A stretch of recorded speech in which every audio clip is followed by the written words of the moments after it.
মই প্ৰথমতে ৮৮ নং চামগুৰিবাসীৰ ৰাইজক মই প্ৰণাম জনাইছোঁ।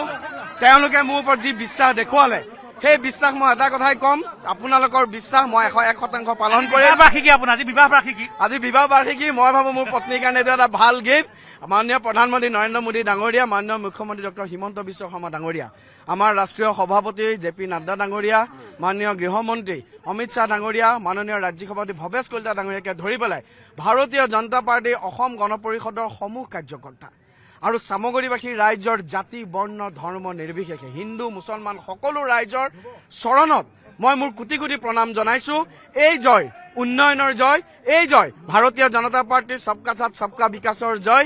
আৰু মই পুনৰাই চামগুৰিবাসী ৰাইজক মই তেওঁলোকৰ চৰণত মই প্ৰণাম জনাইছোঁ। আৰু বাজপেয়ীজীয়ে দেখুৱাই যোৱা যি আদৰ্শ, সেই আদৰ্শ মতে এজন জনপ্ৰতিনিধি হিচাপে কাম কৰিম, এই প্ৰতিশ্ৰুতি মই প্ৰদান কৰিছোঁ। আপোনাক সকলোৱে লক্ষী মামা বুলি কয়, লাকি মামা বিজেপিৰ, আপুনি লাকি মানুহ নেকি সঁচাকে যে চামগুৰিত ৰকিবুলৰ শাসন উফৰাই দিলে? আচলতে মই যে ভাৰতীয় জনতা পাৰ্টীৰ কাৰ্যকৰ্তা হৈছোঁ, সেইটোৱে মোৰ কাৰণে আটাইতকৈ সৌভাগ্যৰ কথা।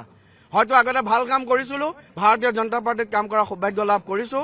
ভাৰতীয় জনতা পাৰ্টী, আমি সদায় কওঁ যে ভাৰতীয় জনতা পাৰ্টী ঈশ্বৰৰ দল।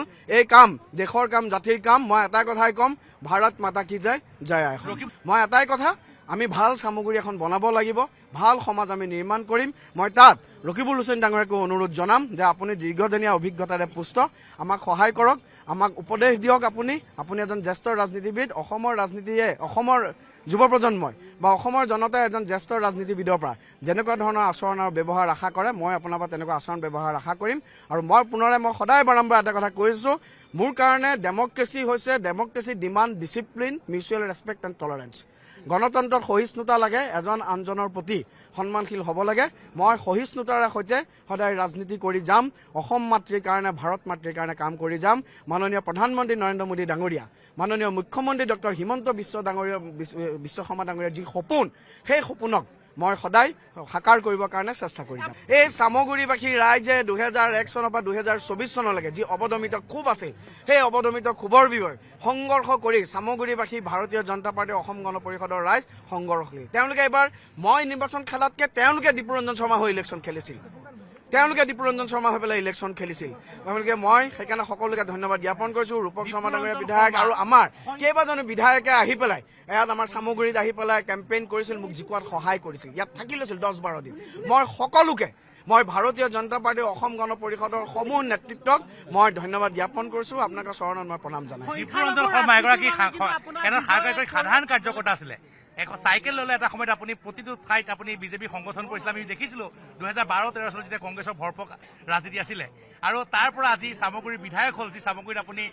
মই এটা কথাই কওঁ, বাজপেয়ীজীৰ এটা কবিতা, না হাৰ মে না জিত মে কিঞ্চিত নাহি ভয়ভীত মে কৰ্তব্য পথ পৰ যো মিলা ये भी सही वो भी सही। বিজেপিয়ে যদি কয় যে বুথ সভাপতি হ'ব লাগে, বুথ সভাপতি হ'ম।